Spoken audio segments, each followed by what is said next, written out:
Vamos a empezar a grabar.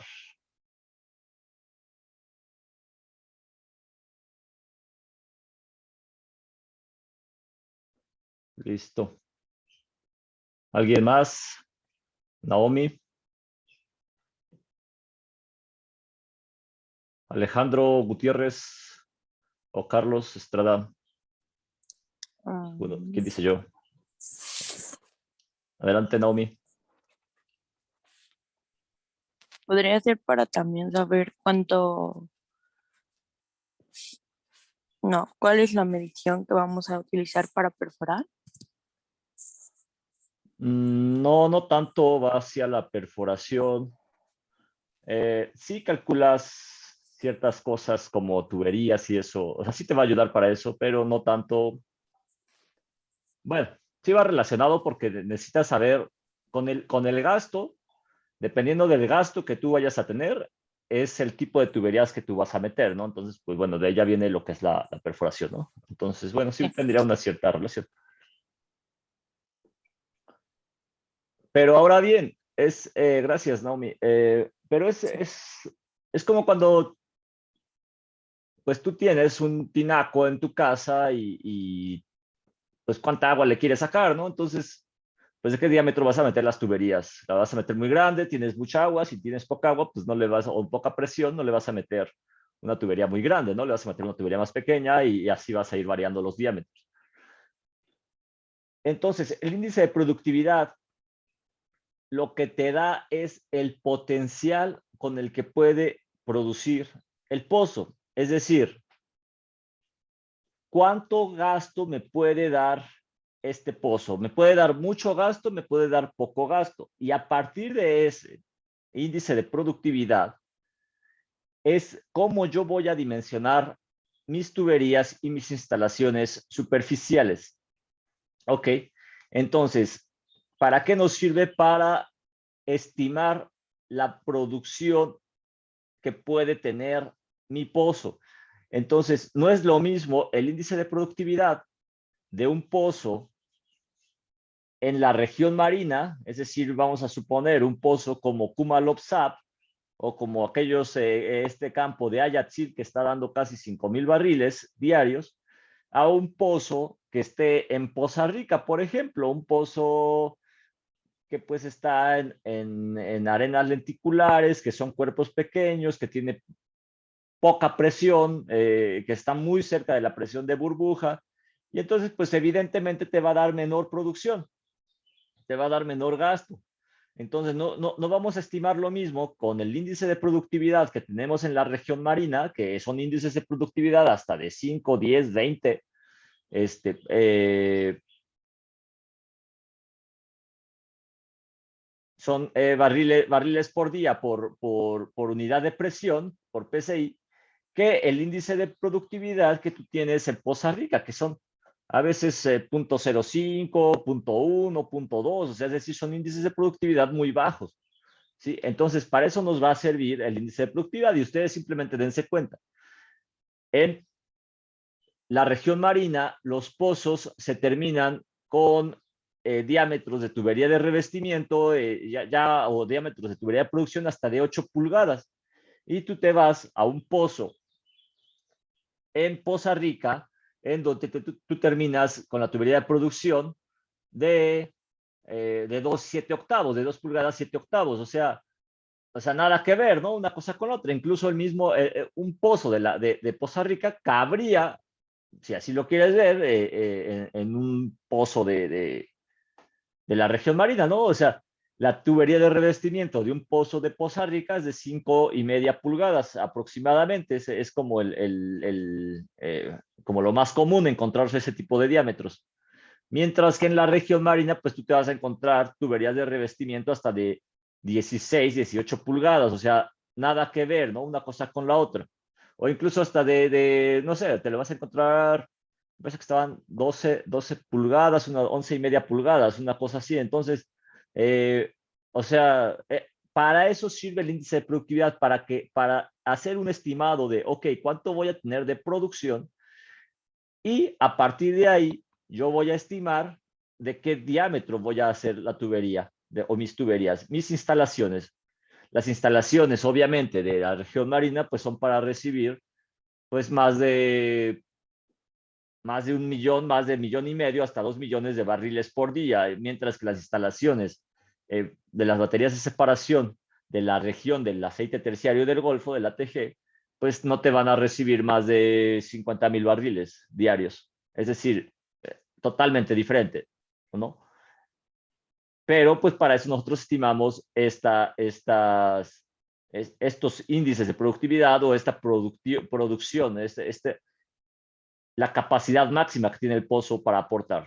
Entonces me parece que nos quedamos aquí. Habíamos visto un ejercicio de Vogel. ¿Ok? Entonces, ahora sí vamos a darle. Ahora bien, vimos Vogel y recordemos lo que hicimos con Vogel. Con Vogel, nosotros calculamos el QO max. Recuerden que el QO max se obtiene cuando la presión es igual a cero, es decir, la presión de fondo fluyendo es cero, es decir, es como si yo abriera mi pozo al vacío y yo produjera sin contrapresión. Recuerden ustedes que la presión de fondo fluyendo es como si fuera una contrapresión. Mientras más alta la presión de fondo fluyendo, menor va a ser el gasto. En la medida que yo declino, por ejemplo aquí, yo declino esta presión de fondo fluyendo, es decir, yo ya no tengo algo que impida que salga el gasto, pues yo voy a alcanzar lo máximo que pudiera darme mi pozo. El gasto máximo es único, es decir, no va a haber 2 o 3 gastos máximos, es un solo gasto máximo y es el que se tiene que calcular, ¿ok? Entonces, el gasto está en función de la presión, va a ir uno con otro, ¿sí? Listo. Entonces, hasta aquí alguna duda, algo que no recuerden todavía, que se les haya ido. Si tienen dudas, acuérdense, pueden levantar la mano y realizarlas. Muy bien, entonces, esta es una curva de IPR que es la que estimamos la vez anterior cuando trazamos nosotros con Vogel, ¿ok? Recordemos que para un IP, para un índice de productividad, en bajo saturado, la curva es lineal, ¿sí? Es una línea recta. Vamos a ver. Una línea recta. Entonces, la diferencia es que el índice bajo saturado me va a dar un gasto mayor a el que yo pudiera estimar con el IPR o con un modelo de Vogel. Lo que estamos viendo, recordemos, en este capítulo son los modelos para estimar la capacidad de producción del pozo, la capacidad máxima que puede aportar mi yacimiento. Estamos hablando del yacimiento, ¿ok? Entonces, este puntito es el QO max, ¿sí? 2,000 barriles nos da este yacimiento, este pozo. Listo. Entonces, hay algo también que nosotros vamos a llamar índice de productividad combinado, índice de productividad compuesto, que se refiere a que nosotros veníamos produciendo en un estado de PWS arriba de la presión de burbuja, ¿sí? Es decir, arriba mayor a PB. ¿Ok? Ahora, venimos declinando la presión de fondo fluyendo. ¿Por qué? ¿Por qué declina esta presión de fondo fluyendo? Bueno, pues porque estamos produciendo un pozo y al estar produciendo un pozo estamos extrayendo algo de ese pozo y eso genera que pues empiece a haber una baja en la presión, ¿no? Es como cualquier cosa, es como, no es lo mismo que tú tengas un refresco cerrado con una presión mayor a que si tú abres ese refresco, bueno, pues se libera la presión, ¿no? Y es lo mismo aquí, estamos con un pozo cerrado y cuando empezamos a sacarle un fluido o extraerle un fluido, pues empezamos a tener una declinación en la presión. Pero llega un punto en el que alcanzamos la presión de burbuja. Y en ese momento nosotros ya no podemos modelar nuestro pozo como si fuera, o nuestra curva de IPR como si fuera bajo saturado. Ahora lo vamos a tener que modelar como saturado. ¿Sí? Entonces, en ese momento nosotros vamos a tener que usar el modelo de Vogel. Y lo que hace este índice de productividad es combinar el IP con Vogel y al hacer esta combinación, entonces se nos da este tipo de modelo que es el índice de productividad combinado. Ahora, aquí hay un ejercicio que les voy a mandar, está en el cuaderno de ejercicios de productividad de pozos y ese se va a quedar para hacerlo, ¿sí? Entonces, aquí lo que van a tener que hacer, ese lo tendrán que hacer ustedes, va a ser este ejercicio para un yacimiento bajo saturado con estos datos, con la presión del yacimiento de 4000, la presión de burbuja de 2000, el daño igual a 0 y con datos de una prueba de presión producción de PWF igual a 3000 y gasto de 200, ¿ok? Y la tarea va a ser generar la curva de IPR, pero ahora utilizando el índice de productividad combinado. Y eso se los voy a mostrar en esta parte.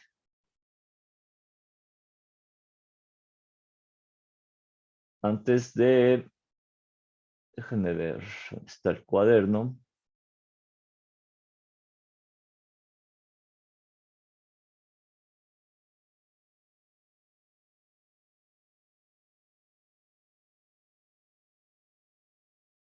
¿Dónde está?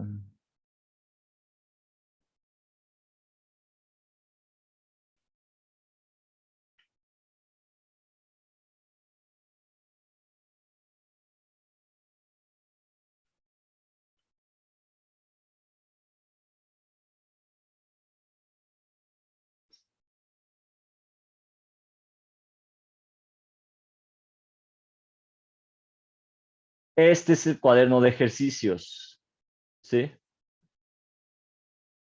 Ok, es un material didáctico, ok. Entonces, de aquí se van a esta parte y se van a lo que es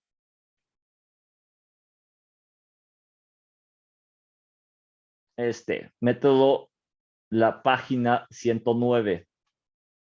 Entonces le pican ahí y se va a lo que es el IPR generalizado, ¿ok?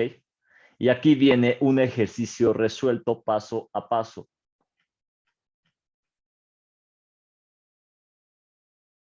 ¿Ok? Entonces también se le conoce como método de Patton and Gowland. ¿Ok? Entonces también ahí lo pueden hacer. Hay dos casos.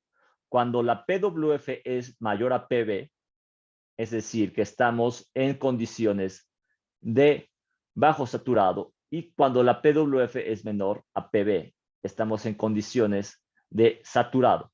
Entonces, dependiendo de la condición en la que estemos, es el caso que nosotros vamos a tener que aplicar, ya sea caso número 1, cuando estamos en bajo saturado, caso número 2, cuando estamos en saturado. Viene aquí el ejercicio resuelto, entonces lo que tienen que hacer ustedes es resolver un ejercicio similar, ¿sí? Es decir, no, bueno, aquí viene explicado. Si hay alguna duda, saben ustedes que pueden de igual manera contactarme. ¿Ok? Listo. Entonces, vamos a continuar.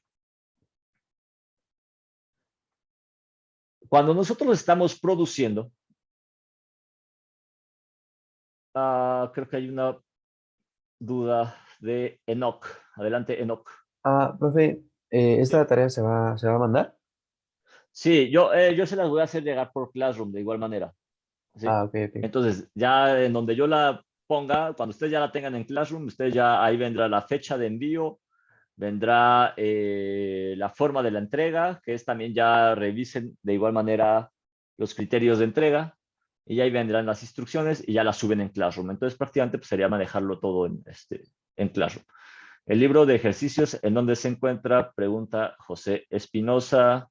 Yo se los voy a pasar para que ya no lo tengan que estar buscando. Generalmente está en donde encuentran las tesis de la UNAM, que es en Ptolomeo, pero pues creo que a veces no están jalando muy bien los vínculos. Entonces, pues mejor se los hago llegar por Clash. Sí, listo. Digo, ya no hay más preguntas. Ok, entonces, cuando nosotros estamos produciendo, nosotros tenemos algo, vamos a empezar, estamos perforando, metemos, voy a poner aquí un video.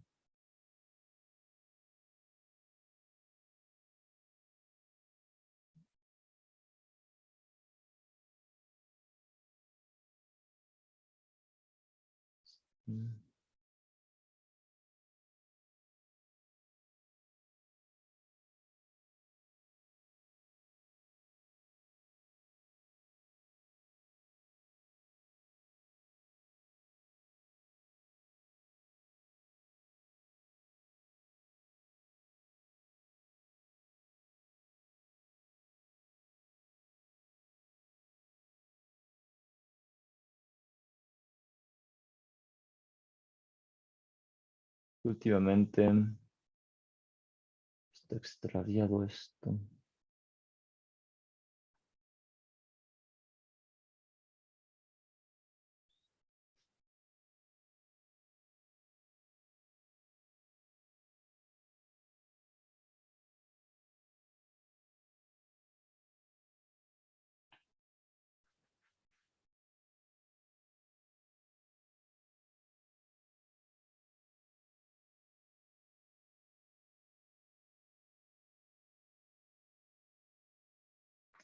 A ver.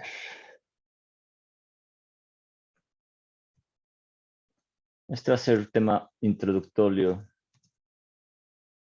para el siguiente capítulo.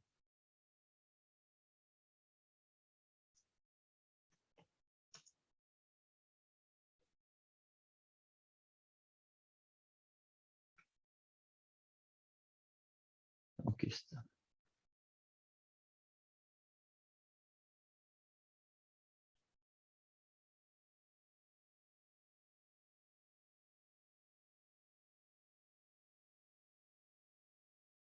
A ver, entonces estamos perforando el pozo.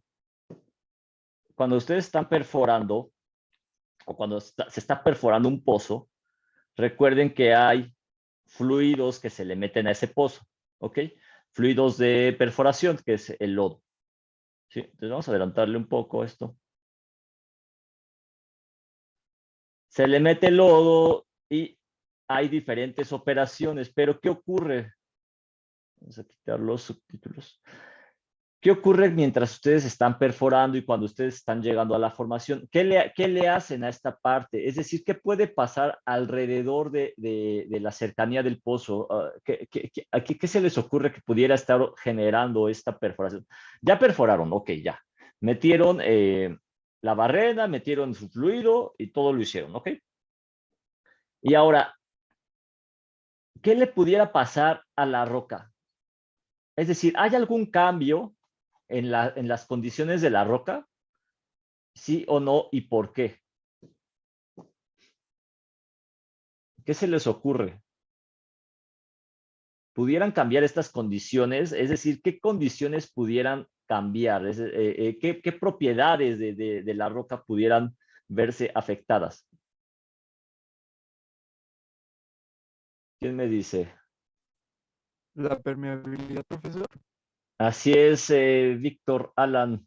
La permeabilidad es una de las propiedades que más se ve afectada cuando nosotros hacemos alguna operación. ¿Qué otra cosa podría afectar? ¿Qué otra cosa podría verse afectada? La porosidad. La porosidad también. Otra cosa, Daniel. A ver, Alejandro.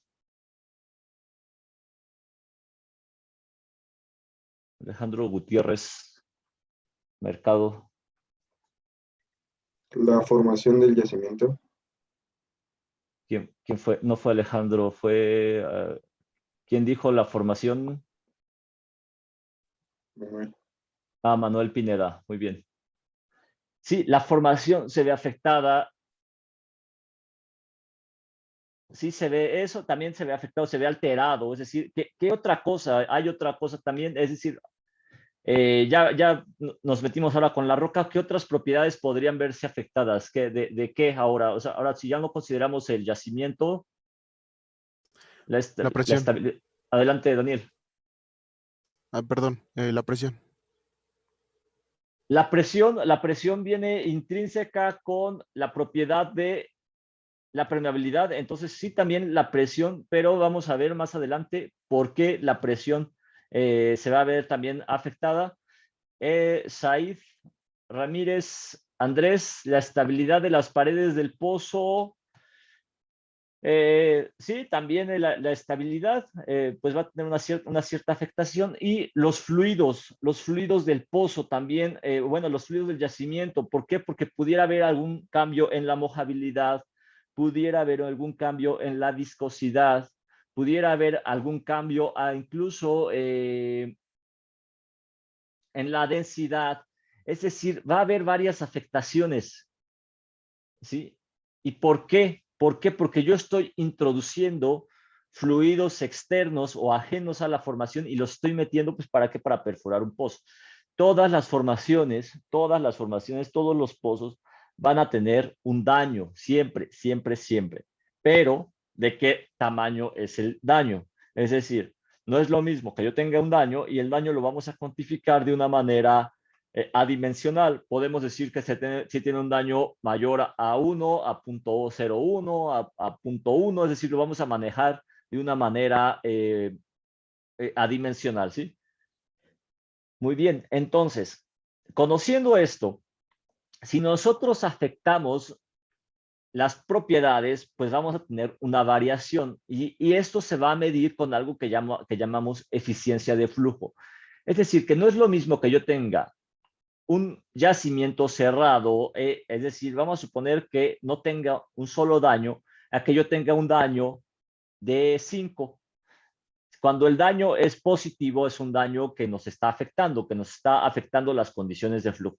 Si el daño fuera negativo, eso nos beneficiaría. Es decir, que nosotros vamos a tomar como parámetro el 0 y vamos a ponerlo aquí, en esta parte. Entonces, formación sin daño es un 0, formación con daño es mayor a 0, y formación estimulada es menor que 0, es decir, negativo, positivo y 0. Luego, ¿qué ocurre? Pues ocurre lo siguiente. Cuando yo tengo una eficiencia de flujo, va a ser, la eficiencia de flujo va a ser la relación entre el comportamiento de las presiones. Es decir, que ahora yo el daño lo voy a ver en términos de la presión, que era lo que comentaba Daniel, que se ve afectada la presión. Entonces, ¿cómo voy a relacionar esto con esto que estamos viendo aquí en la pantalla? La eficiencia de flujo, lo voy a repetir aquí, nos dice cuál es la presión real, o cómo obtengo la presión real. Pues yo, para obtener la presión real, que era como yo venía haciendo el cálculo para el IPR, pues yo digo, ¿sabes qué? Es una PWS contra una PWF, ¿ok? Eso es la presión real. Yo a la PWF le resto la presión de fondo fluyendo que está en el yacimiento, y pues eso nos va a dar el abatimiento de presión real, ¿ok? Entonces, con eso pues no hay ningún problema, ¿verdad? Pero ahora, ¿qué ocurre? ¿Cuál sería el abatimiento de presión ideal? Pues el abatimiento de presión ideal sería nuevamente la PWS, pero ahora yo le voy a quitar, ¿qué? A la PWF, yo le voy a decir, ¿sabes qué? Te voy a restar PWF, la real, pero como el daño me genera una presión, una caída de presión adicional a la que yo ya tengo, entonces, pues, ¿qué hacemos? Pues le sumamos esa caída de presión adicional. Es decir, le sumamos ese delta P. Y entonces ya nos quedaría, si esto fuera, por ejemplo, delta P fuera 0, vamos a suponer que esto es 0, entonces observen que arriba queda PWS menos PWF y abajo queda PWS menos PWF. ¿Ok? Entonces, prácticamente, pues no se ve alguna alteración. Pero si ahora delta P fuera, vamos a suponer 100 o algún otro número, entonces ahora sí, PWS menos PWF, y esto nos llevaría a esta delta P adicional. Pero ¿qué ocurre aquí también? Hay que ver otra cosa. Esta PWF está afectada por un signo menos afuera, ¿no? Entonces sería PWS menos PWF menos la delta P. ¿Ok? Es decir, que esto, lo de arriba, generaría un abatimiento de presión adicional al que yo ya tengo. Y con eso yo tengo una eficiencia de flujo. Entonces, la eficiencia de flujo estaría tomando como base lo que es el número 1. ¿Por qué? Porque si arriba es igual a lo de abajo, entonces yo tendría 1. Entonces, menor a 1, la eficiencia de flujo me conviene, digo, mayor a 1, la eficiencia de flujo me conviene, menor a 1, la eficiencia de flujo ya empieza a afectarme. ¿Sí? ¿Y esto cómo lo vemos? Esto es lo que les estaba comentando. Esta es la presión del yacimiento. ¿Sí? Yo vengo con mi presión del yacimiento y la tengo en ese punto, en el punto que estoy marcando con rojo. Y de pronto, yo perforo mi pozo, lo abro y lo empiezo a producir. La presión del yacimiento comienza a bajar. ¿Ok? Yo estoy dentro del radio de drene de nuestro pozo. Por eso es RE, radio de drene. ¿Sí? Es decir, que si yo tengo mi pozo aquí, por ejemplo, recuerden que el radio de drene es hasta dónde puede llegar el efecto de extracción del pozo. ¿Ok? Este es mi pozo. Ahí está la ATP. Listo. Y ahora bien, yo vengo declinando a lo largo, vamos a suponer que el pozo está aquí y el radio de drene entonces está hasta acá. ¿Ok? Y entonces viene la presión declinando. Viene la presión declinando. ¿Y a dónde llega? Llega a esta zona que es lo que llamamos vecindad del pozo. Aquí está la vecindad del pozo. ¿Ok? A esta vecindad del pozo vamos a llamarle ahora que es la zona que se vio afectada por los fluidos de perforación y los fluidos de terminación. Entonces a eso nosotros le vamos a llamar radio de daño. ¿Sí? Entonces observen ustedes que viene declinando la presión y al llegar a la zona dañada, que es donde está el radio de daño, hay una caída de presión adicional a la que yo ya traía. ¿Sí? Entonces llego a esta zona, que es en donde se afectó ¿qué? Pues lo que comentaron aquí,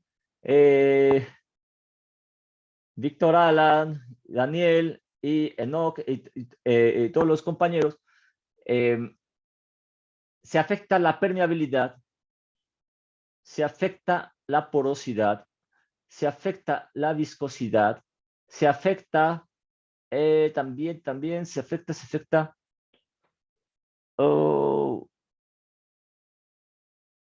en algunas ocasiones también la densidad, la movilidad, es decir, se pueden afectar varios parámetros del yacimiento. Entonces, esto me está generando, observen cómo trae una tendencia, y ya no está esa tendencia, es decir, ahora cambia la tendencia y se va hacia abajo, es decir, es mayor. Entonces, ¿qué afecta ahí? Hay una caída de presión adicional a la que yo ya traía, que es esta zona. Esta es la caída de presión que yo ya traía y ahora hay una caída de presión adicional hasta llegar a este punto en color verde que es el radio de pozo. Este RW va a ser igual a esta zona que es RW. Es decir, que aquí ya hay una afectación y entonces la eficiencia de flujo, ¿cómo es? Pues la eficiencia de flujo va a ser menor a 1, ¿sí? Pero, ¿qué ocurre? Hay otra cosa que nosotros llamamos estimulación. Por ejemplo, ¿qué es una estimulación? El fracturamiento hidráulico es una estimulación. Ese fracturamiento hidráulico que tanto se ataca y que tanto ha tenido, pues ha sido tan controversial, es una forma de estimulación que incluso se le llama, pues tiene diferentes parámetros, ¿no? Digo, diferentes nombres, que se le conoce también como estimulación hidráulica, o es un medio ¿para qué? ¿Para qué sirve el fracturamiento hidráulico? Pues para, si yo tengo aquí porosidad y yo fracturo esta porosidad, recuerden que ustedes que hay yacimientos que le llaman arenas compactas, o hay unas que tight sands, que se le conoce también, o arenas bituminosas, o también aquellos yacimientos no convencionales que son los que está explotando Estados Unidos en el Eagle Ford, en Midland. Son yacimientos no convencionales y yo lo que tengo que hacer es fracturar esta formación de tal forma que yo cree conductos artificiales para que pueda haber mayor flujo.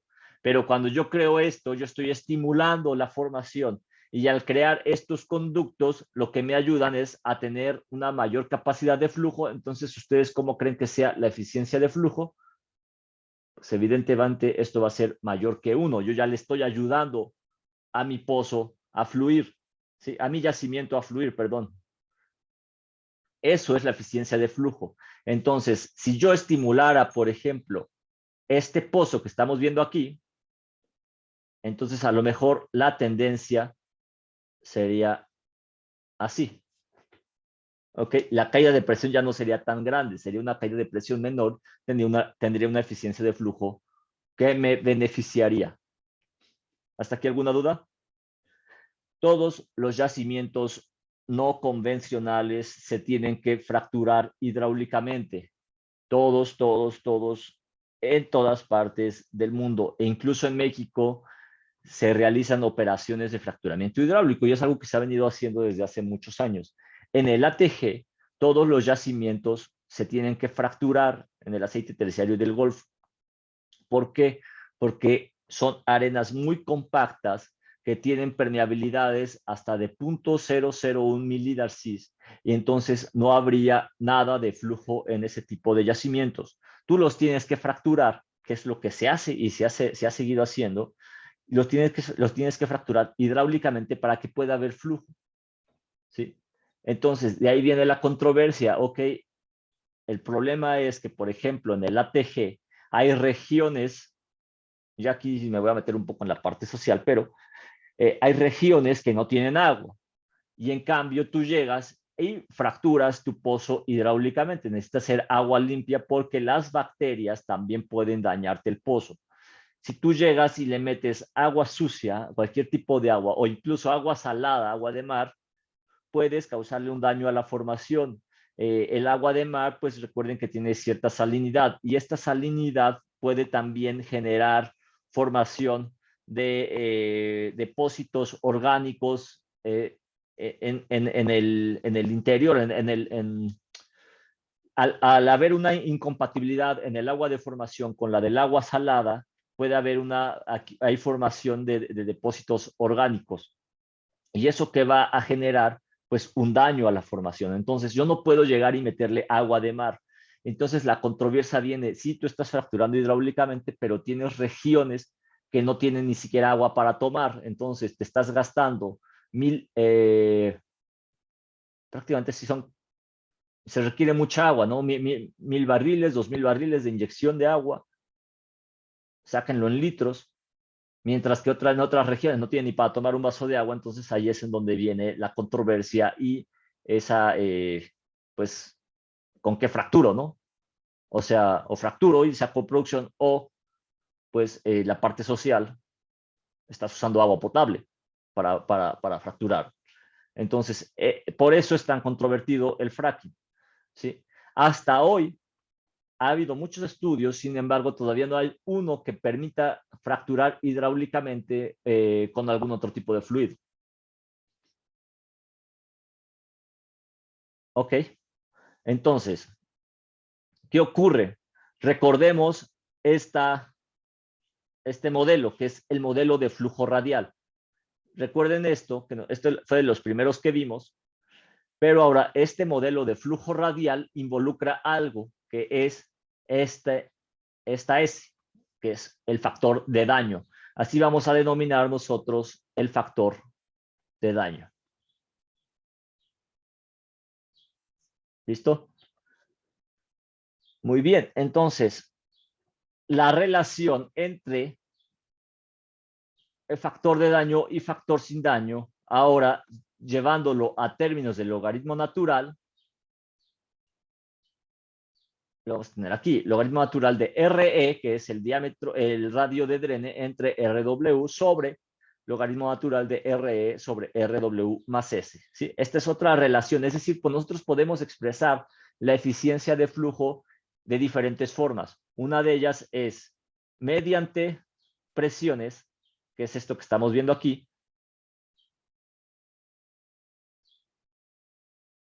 o mediante logaritmo natural en función de los radios de drene. Pero al final todo viene de la misma expresión. Es decir, todo viene de aquí.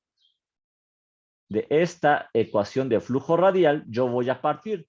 Nada más ustedes recuerden que lo ideal lo real va abajo y lo ideal va arriba. Es decir, aquí el gasto ideal, si yo lo pongo, yo tendría que despejar, por ejemplo, si yo despejo esto, ¿cómo me quedaría? Me quedaría PWS menos, menos PWF igual a, ¿dónde están? A ver, a esto de acá abajo, le voy a hacer un cambio de variable. Le voy a llamar A, ¿sí? Y a esto que está acá arriba, yo lo voy a llamar B. Entonces, si yo despejo, yo voy a quedar que Q o S por A sobre B. ¿Sí? Entonces yo ya lo dejé en términos de PWS menos PWF igual a lo que sería en términos de 0.00708 KO, que sería esta B. Y mu B o L, el logaritmo natural de R entre RW sería lo que representaría esta A. ¿Ok? Es decir, esto iría acá y esto iría acá. ¿Listo? Entonces, con eso ya lo dejo en términos de los logaritmos. Yo hago el despeje completo y al final me va a quedar esto. ¿Sí? De ahí sale esta expresión.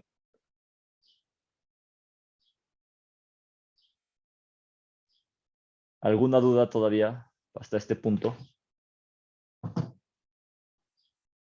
Entonces, esto ya simplemente es otra cosa, no lo vamos a ver, es para un periodo pseudoestacionario. Nada más observen ustedes la misma eficiencia de flujo, pero este término, no vamos a meternos ya en cómo se deriva este término de 0.472, pero bueno, esto es para cuando yo tenga un flujo radial en periodo pseudoestacionario, ¿sí? Pero no me voy a poner a derivar la ecuación. Ok. Ahora, estas son tablas que se usaban, realmente ya no se usa, esto ya ni siquiera aplica, ya fue hace muchos años. Esto, pues no nos vamos a brincar esta parte, ni siquiera va a venir en el examen. Ya esto realmente no se usa, todo lo usamos ya ahora con software para estimar este tipo de índice de productividad. Ahí de repente recuerdo algunos compañeros de ustedes que decían, bueno, si ya tenemos software, ¿para qué queremos ver esto? Pues sí, pues ¿qué le vas a meter al software, no? Si no sabes calcular a mano estos modelos, ¿qué le estás metiendo al software? ¿No? Pues pura basura. Entonces, pues siempre es importante saber lo que estamos metiéndole a un software. Cualquier software simplemente te va a arrojar lo que yo le meta. Si yo le meto basura, me va a dar basura.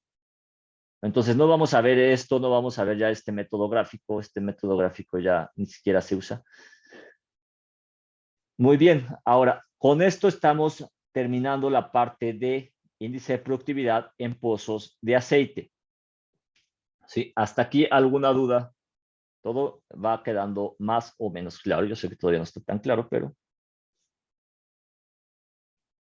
si tienen alguna duda, pueden levantar la manita.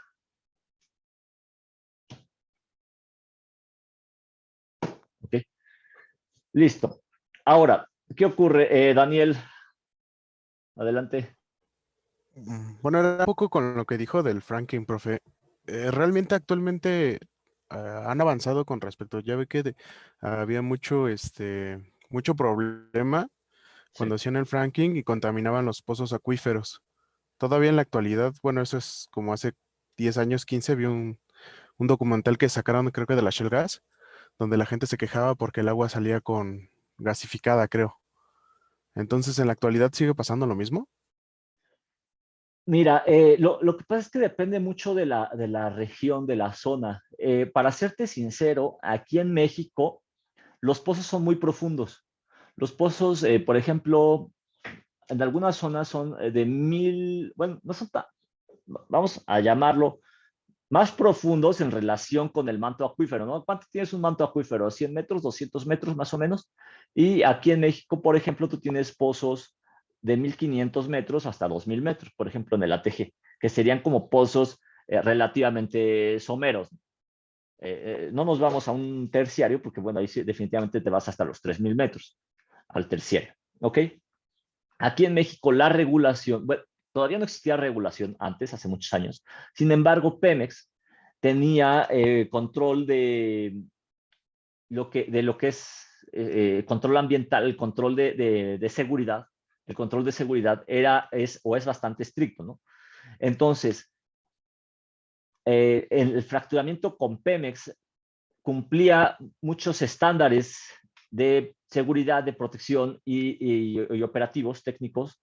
Entonces, ¿qué ocurre? Pues realmente el fracking se realizaba en la formación y el canal que tú estás abriendo pues no es suficientemente grande como para que llegue hasta el manto acuífero, porque tú tendrías que pasar pues prácticamente 1500 metros de formación para poder llegar a un manto acuífero y contaminarlo. Entonces realmente eso no pasaba. El problema es que, por ejemplo, en Estados Unidos, algunas compañías pequeñas en Texas y en ciertas zonas donde no había tanta regulación, hacían el fracturamiento, pero en zonas muy cercanas a los mantos acuíferos. Y entonces, muchas veces lo que ocurría era que dañaban las tuberías de revestimiento, porque tú estás inyectando a una alta presión, y al dañar la tubería de revestimiento o al tener una mala cementación, al tener un mal asentamiento en la tubería de revestimiento, pues tienes filtraciones de este fluido, de lo que estás inyectándole a la formación, porque no fracturas nada más con agua, fracturas con agua más otros químicos. Y esto sí contaminaba los mantos acuíferos. Hoy en día la regulación en Estados Unidos es bastante estricta y de hecho lo que es Midland y lo que es en el Eagle Ford, pues allá realizan fracturamiento hidráulico, pero de una manera descomunal, ¿no? O sea, diario, cuando estuvo el boom, que fue cuando se cayeron los precios del hidrocarburo, en el 2014-2015, se perforaban 200, 300 pozos diario. Es decir, era uno tras otro. Llegó a haber hasta más o menos unos 1000 equipos de perforación o más formados, perforando uno tras otro, uno tras otro, uno tras otro. Entonces, la regulación en materia ambiental ha avanzado mucho y el control es más estricto hoy en día, ¿sí? Pero en México, eso sí, te soy pues bastante sincero en esa cuestión, los estándares técnicos o ayudan mucho a evitar este tipo de cosas, evitar este tipo pues que haya contaminaciones, pero mucho deriva de pues una mala cementación, un mal asentamiento, que se reventaran las tuberías. Entonces, ahora, por ejemplo, para un pozo que se va a fracturar, pues se le mete un grado de acero pues mucho más alto del que se estaba metiendo anteriormente, ¿no? Vamos a suponer que antes tú perforabas con N80, ahora tú estás perforando o metiendo tuberías TRC, ¿no? No sé si eso responde a tu pregunta. Sí, profe, muchas gracias. Que realmente, bueno, pues el riesgo está, ¿no? O sea, el riesgo va a estar. Por muchos estándares que haya, pues al final tú puedes tener algún problema, como pues, lo que pasó incluso en Costa Afuera, ¿no? Con la Deepwater Horizon, ¿no? O con o estas refinerías que se han estado quemando, que en Texas apenas se acaba de explotar una. O sea, por más estándares que uno pueda tener y por más que uno trate de cumplir con las normas, bueno, pues al final siempre hay errores humanos. ¿Sí? Listo. Entonces, ¿no hay más preguntas? Si no hay más preguntas, podemos continuar. Ahora, ¿qué ocurre con los pozos de gas? Los pozos de gas son más sencillos de explotar. ¿Por qué? Porque pues, el gas es un fluido que pues va a moverse con mayor facilidad, va a fluir con mayor facilidad. Nada más que, bueno, hay una forma que se tiene que realizar para estimar su capacidad de flujo. Para un pozo de gas, lo que normalmente se hace es variar el diámetro del estrangulador. Nosotros ya vimos lo que es un estrangulador y ese diámetro yo lo puedo ir variando. Recuerden que el estrangulador es algo que está adentro o está en el cabezal del pozo, ¿sí? Entonces yo voy variando el diámetro, lo voy ampliando y yo tengo a un diámetro 1, yo tengo un gasto 1. A un diámetro 2, yo tengo un gasto 2. A un diámetro 3, yo tengo un gasto 3 y a un diámetro 4, yo tengo un gasto 4. Entonces, lo que yo voy haciendo con un pozo de gas es ir ampliando el diámetro del estrangulador. Mientras más grande sea el diámetro del estrangulador, mayor va a ser el gasto. Entonces, lo que yo hago es medir estos gastos. ¿Para qué? Pues para trazar una tendencia de cómo va a ser el comportamiento. Entonces, a partir de este gasto, si yo le pusiera esta gráfica que está aquí de presión de fondo fluyendo y yo la pusiera en esta parte, ¿qué ocurriría? Vamos a suponer que yo tengo una presión de fondo fluyendo que viene declinando y entonces yo le abro a otro diámetro. Hay una caída de presión y yo le abro a otro diámetro, hay otra caída de presión y yo le abro a otro diámetro y hay otra caída de presión. Y luego, ¿qué ocurre aquí? Pues yo lo cierro y al cerrarlo hay un incremento en la presión hasta llegar a la misma PWF, que recuerden que cuando está cerrado es igual a PWS, PWF igual a PWS. Sí, y recupero esta PWS. Ok, entonces yo lo que estoy midiendo son estos gastos y estas presiones de fondo fluyendo. ¿Va? Y ahora bien, hay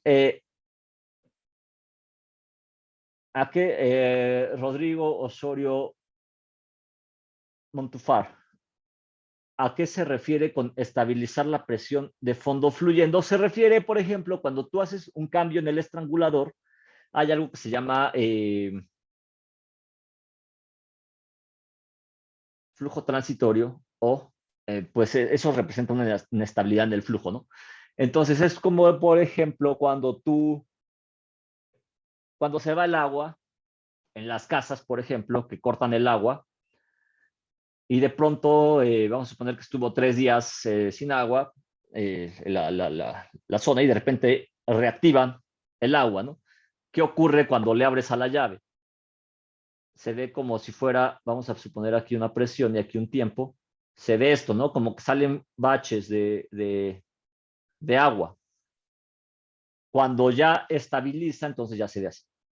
¿Sí? Ya hay una presión constante. A eso se le llama estabilizar la presión de fondo fluyendo. Si tú llegas y a un pozo le abres el estrangulador, pues ¿qué va a ocurrir? En lo que estabiliza el flujo, pues tú vas a tener un comportamiento así, inestable, ¿sí? Y ya cuando el pozo empieza a estabilizar, que es a lo que se le llama, cuando dicen ya estabilizó, de repente operativamente, de repente a veces los ingenieros o los mismos operadores dicen, ¿sabes qué? Ya está estable o no está estable. ¿A qué se refiere? A que las gráficas de presión pues se vean ya constantes. ¿Sí? A eso se refiere con estabilizar la presión. ¿Ok? Entonces siempre, pero ¿cuánto tarda en estabilizar la presión? Pues puede tardar una hora. Los pozos de gas se estabilizan rápido. Vamos a suponer que un pozo de gas se estabilice en 4 horas. Hay pozos que cuando las condiciones de permeabilidad, de compresibilidad, sobre todo en los pozos, por ejemplo, como estos pozos del ATG que les comentaba, los pozos no convencionales, tardan mucho en estabilizar. ¿Por qué? Porque tienen muy poca capacidad de flujo, entonces pueden tardarte hasta 2, 3 días en estabilizar. Es decir, que durante 2 o 3 días vas a poder estar viendo un comportamiento así de flujo.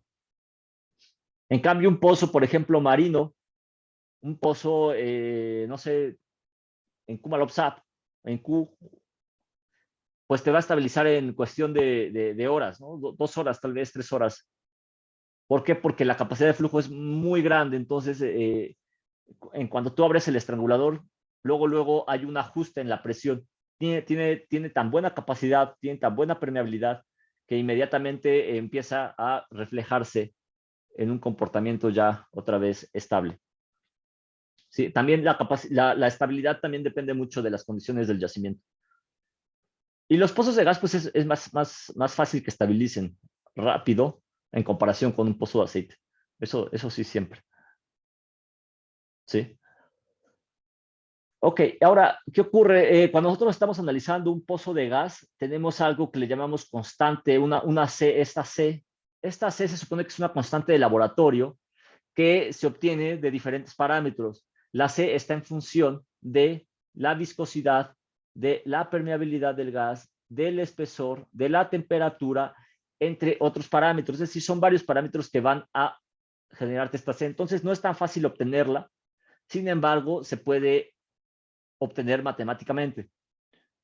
¿Sí? Ahora, hay algo, así como nosotros manejamos el índice de productividad para el aceite y el índice de productividad relativo también para el aceite, el índice de productividad combinado, algo que sí tienen que llevarse también es que hay muchos modelos para estimar la capacidad de flujo, es decir, para estimar el IPR. Hay muchos, vamos a poner 20, 30, 40. Nosotros estamos viendo estamos viendo Vogel, estamos viendo Darcy, ¿sí? Y estamos viendo el combinado, el de Patton and Howland.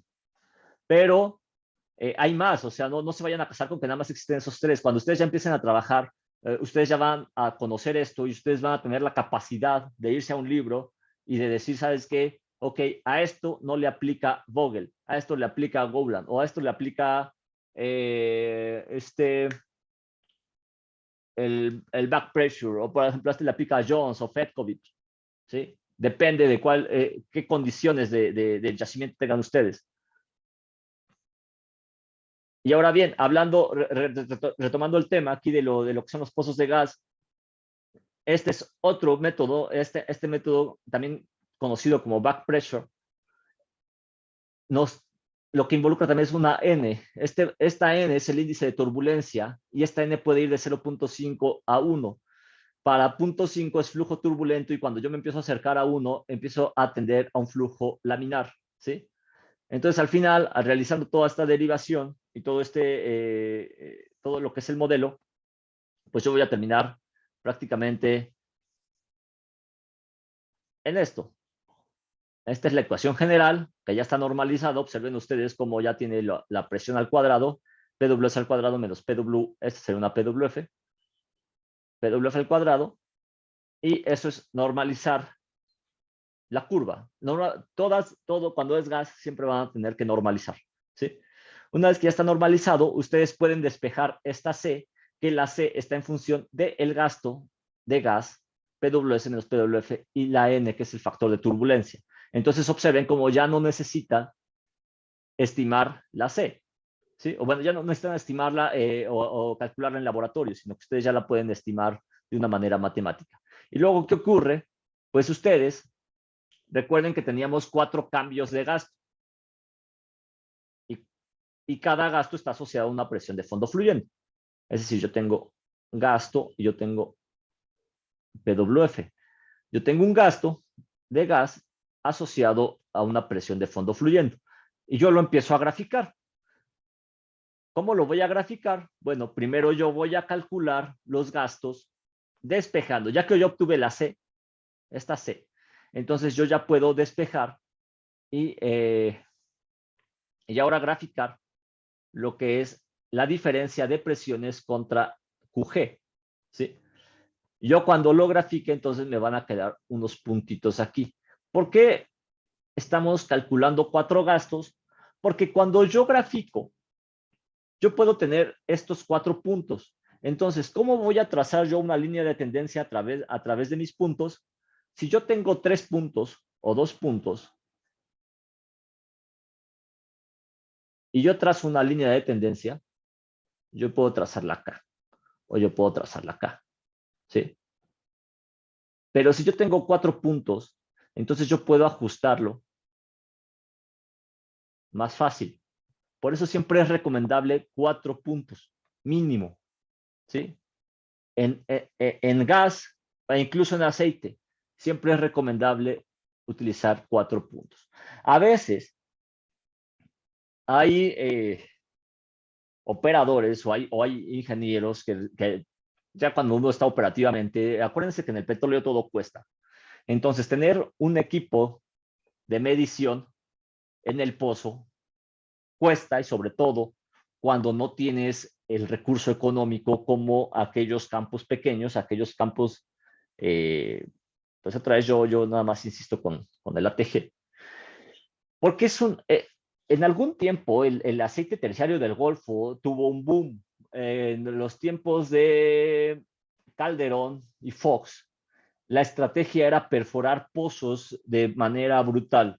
Es una estrategia similar que se usa mucho en los no convencionales. El ATG se consideró como yacimiento no convencional en algún momento, o se sigue considerando como yacimiento no convencional. Entonces, la estrategia, tanto en México y también la tiene Estados Unidos, es perforar muchos pozos, es decir, uno tras otro, porque declinan muy rápido. Pero al perforar tan rápido, tú detienes ese factor de declinación e incrementas la producción, ¿ok? Entonces, en el ATG pasó algo similar durante el tiempo de 2006, 2012 más o menos, donde ocurrió este boom de estar perforando equipos y equipos y equipos, digo, pozos y pozos y pozos, o con equipos, obviamente. Y era un boom tal que había mucho presupuesto. Sin embargo, pues obviamente este boom se acabó, no levantó tal como se quería. La producción máxima que se alcanzó fue de 78,000 barriles con prácticamente 4,000 pozos. Entonces, imagínense ustedes tener 4,000 pozos con 78,000 barriles, cuando en la región marina tú con 5 pozos pues tienes casi 100,000 barriles o hasta más. Entonces, pues obviamente era a ver qué me conviene más. En algún momento el ATG, lo que fue Chicontepec, esta cuenca fue valorada con un potencial muy alto, ¿no? Entonces, al tener este potencial tan alto, que sí lo tiene, pero extraer el aceite es muy difícil, pues se consideraba hacer esta estrategia. Sabes que vamos a perforar mucho y con precios del hidrocarburo por arriba de los 100 barriles, de los $100 por barril, pues obviamente todo se paga. Por más que yo quiera o por más que yo piense que no es rentable, pues imagínate tú, aunque tu pozo produzca 20 o 30 barriles a $100, todo es rentable. O sea, no hay forma de decir que un pozo no va a ser rentable con ese precio. Hoy en día, tú tienes precios de $60 por barril e incluso antes, hace 5 años, 2014, 2015, pues los precios estuvieron en $20 por barril, en $15 por barril.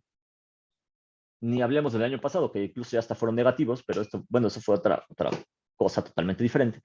Pero hoy en día ya no es rentable hacer un pozo de este tipo en el ATG, porque tú en Chicontepec tú necesitas fracturamiento hidráulico y necesitas a fuerza un sistema artificial. No hay otra forma de extraer hidrocarburo. Entonces, eso encarece el costo de producción y el costo de producción, pues obviamente, si se acerca al precio del barril, si tu costo de producción es de 40 y tu precio de barril es 20, ¿lo harías? Pues yo creo que no, ¿verdad? O sea, sería ilógico invertir en algo más caro de lo que te está dando, ¿ok? Entonces, ¿qué ocurre? Pues la renta ahora de un equipo de medición, pues encarece también el costo. Entonces, cuando a veces se quería hacer este tipo de análisis en los pozos, estos que estoy mostrándoles de hacer pruebas flow after flow, así se le llama, pues obviamente había gente que no quería porque decía, ¿cuánto me cuesta? O sea, ¿cuánto me cuesta tener un equipo de medición en el pozo? Pues sí, sí sale caro. Y entonces nos cuestionaban mucho, nosotros hacíamos la propuesta, en ese tiempo yo estaba en Schlumberger, entonces era, ¿sabes qué, Inge? Pues es que yo necesito hacer este tipo de prueba para estimar el potencial y para poder decir cuánto va a dar el pozo y para poder realizar una buena caracterización de lo que yo voy a proponer. Y entonces la gente de Pemex dice, bueno, ¿cuánto me va a costar? ¿Que no lo puedes hacer nada más con un gasto? Pues no puedo hacerlo con un gasto porque si yo lo hiciera con un gasto, ¿cómo voy a ajustar esta línea? Bueno, entonces hazlo con 2 gastos. Tampoco es lo más conveniente porque yo puedo trazar una línea aquí. Entonces, ahí era un poco el conflicto técnico con el económico, ¿no? Decíamos, bueno, necesito 4 gastos. ¿No sabes qué? No te puedo dejar 4 gastos porque 4 gastos implicaría tener mi pozo en el sitio durante, el equipo de medición en el sitio durante 48 horas. Nada más puedes hacerlo con 2 gastos. Entonces, bueno, al final también nos decían, bueno, entonces no lo hagas durante 48 horas. Mide 2 gastos, pero mídelos por cada 4 horas. Tampoco se puede, ¿por qué? Por lo de la estabilización del flujo. Sobre todo en los pozos de la TG que tardan mucho en estabilizar. Entonces, si yo lo mido en 4 horas, el flujo es inestable y de nada me va a servir. Entonces, al final, pues lo que optamos fue, ¿sabes qué? Déjalo por un solo gasto que sea estable y con una sola presión de fondo fluyendo y bueno, de ahí hacemos maravillas, ¿ok? Pero es mejor tener un gasto estable que tener 4 gastos inestables que no te van a servir para nada. ¿Listo? Entonces, así es como se ve el comportamiento. Estos son los diámetros de estrangulador, diámetro 1, diámetro 2, diámetro 3 y diámetro 4, ¿ok? Con las presiones de fondo fluyendo que yo les comentaba. A lo que yo llamaba, o lo que se le dice estabilizar, observa cómo aquí, Daniel, esto no está estable, esto sí está estable, ¿sí? Ok, entonces, retomando aquí un poco la pregunta de Rodrigo, la variable M viene de lo que sería la pendiente de esta curva, ¿sí? De esta, vamos a borrarlo.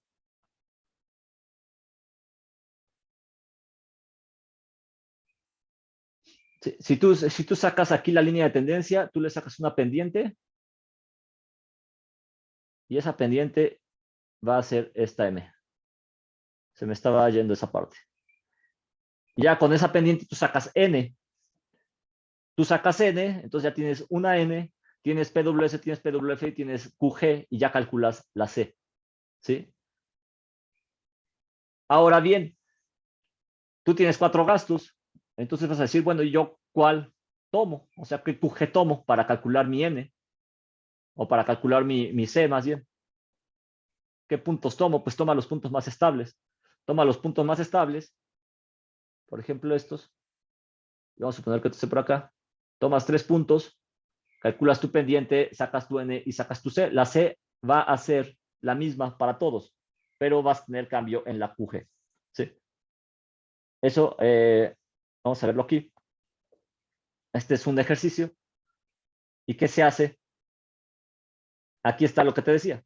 Esta es M. Esta es la pendiente. Observa cómo tiene las características. La N es la de logaritmo Q1 menos Q4, es decir, Y2 menos Y1 entre X2 menos X1. Es lo que estamos viendo aquí.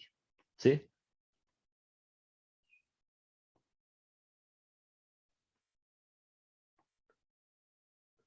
La pendiente de una línea recta. Con eso obtenemos N, que es esto. ¿Sí? Obtienes N. Y luego, con esa misma N, pues calculas la C, que es la constante que está acá. Simplemente ya tienes los gastos. Y al final te da una constante. Pero ahora puedes decir, ¿sabes qué? ¿Y cuál tomo? O sea, ¿qué gasto tomo? ¿Tomo el 1, tomo el 2, tomo el 3, tomo el 4? Pues no lo sé. ¿Ok? ¿Cuál tomarías? Ahí es donde ya tenemos que aplicar la ingeniería. Y entonces vamos a tomar los más estables. Va a depender mucho del criterio del ingeniero, pero tú puedes decir, ¿sabes qué? Yo voy a tomar el 1 y el 2. ¿Por qué? Porque este 4 está fuera de rango y a lo mejor yo pudiera tomar el 1 y el 3. ¿Sí? Es decir, yo pudiera trazar una línea recta aquí o una línea recta por acá. Pues definitivamente trazarla hasta acá pudiera darte valores ya muy alejados de la realidad. Entonces, depende mucho del criterio del ingeniero. No hay una regla escrita para decir toma el 1 y el 3 o el 1 y el 4. ¿Sí? Generalmente se toma el 1 y el 4, pero como te digo, pues depende mucho de los valores que tú estés calculando y cómo veas tú también la tendencia. Ahí se aplica ya el criterio de cada ingeniero.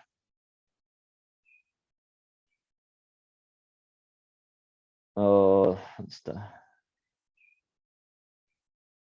Aquí se supone que había una gráfica. Algo pasó ahí. En fin, aquí hay un ejercicio. También este ya está resuelto. Y observa también aquí cómo se calculó la pendiente. Y a partir de la pendiente se calcula la N, luego la C y al final el gasto.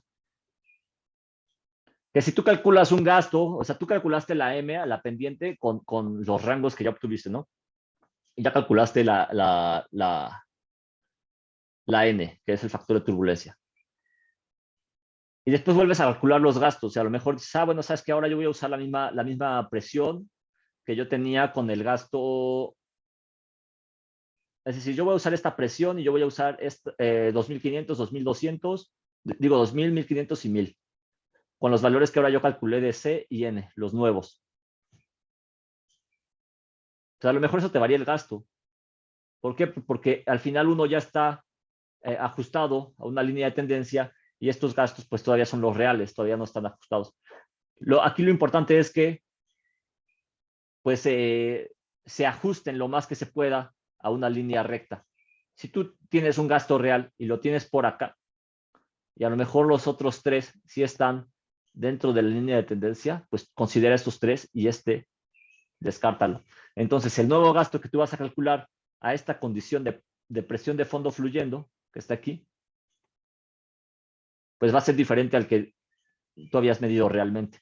Pero ¿por qué pudiera darte un gasto diferente? Bueno, por alguna inestabilidad en el flujo. A lo mejor no estabilizó lo suficientemente rápido, hubo alguna variación en la presión, a lo mejor en la línea, en la batería de separación o en la estación de recolección en ese momento, y pues eso te varió el gasto. Es decir, hay varios factores que pudieran afectarse un gasto. Sin embargo, aquí lo que se busca pues es trazar lo mejor que se pueda, lo que mejor se ajuste a una línea recta. ¿Para qué? Pues para poder trazar este potencial. ¿Sí? Y al final, bueno, lo que estamos buscando aquí, recuerden, es estimar este AOF. También se le conoce como QO max. Digo, QG max. En gas es muy común encontrar esto, ¿no? El AOF. Y en aceite a lo mejor lo encuentran más como QO max. Pero en ambos casos, pues puede ser aplicable. Porque al final, cuando tú hablas de Absolute Open Flow, tú estás hablando de que estás llevando tu PWF hasta cero. Pues el potencial absoluto. Es decir, cuando ya lo abriste totalmente pues al vacío. Es meramente teórico, nunca lo vamos a alcanzar. ¿Hasta aquí alguna pregunta?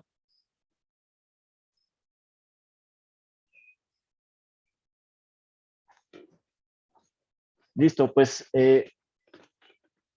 no hay más preguntas.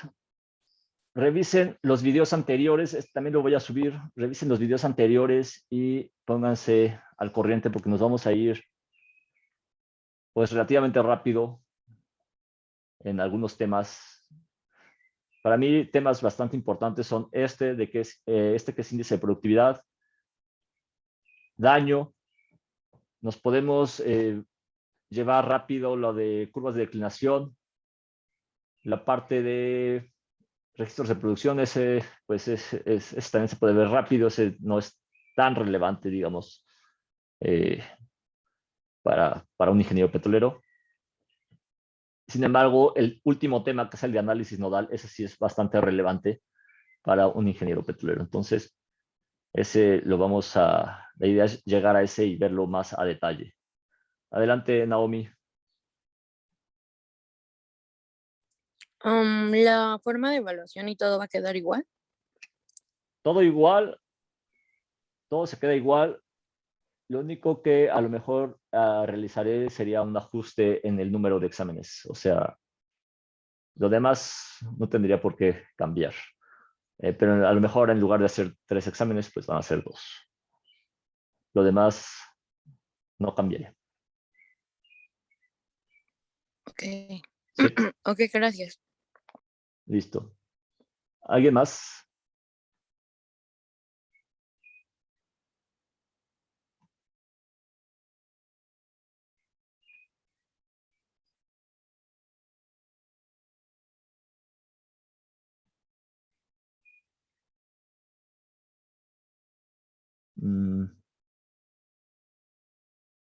A ver.